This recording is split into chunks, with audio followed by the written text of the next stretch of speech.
một lần gặp gỡ. Trong cơn say ta đến bên nhau, cho qua đi những tháng năm cô đơn.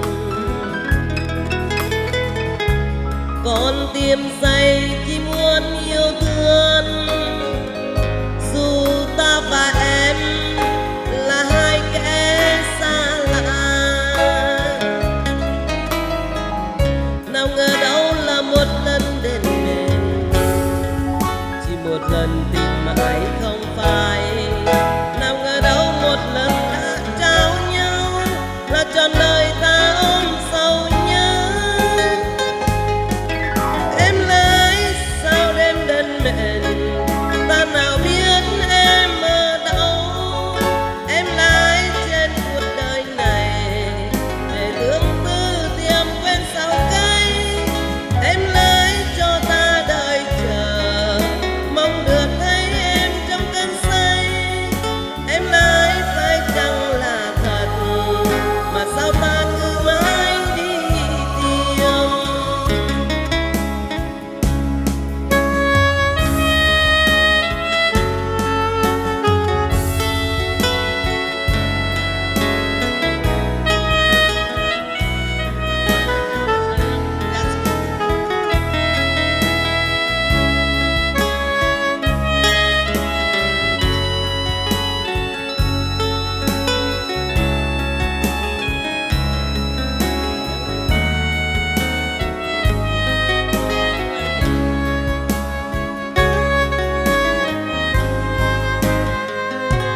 Trong cơn say anh đến bên em, nghe trời vơi những đau con tim.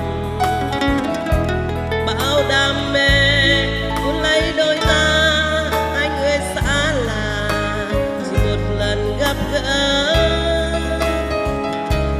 Trong cơn say ta đến bên nhau, cho qua đi tháng năm cô đơn. Con tim say chỉ muốn yêu thương, dù ta và em là hai kẻ xa lạ. Nào ngờ đâu một lần là định, chỉ một lần tình mà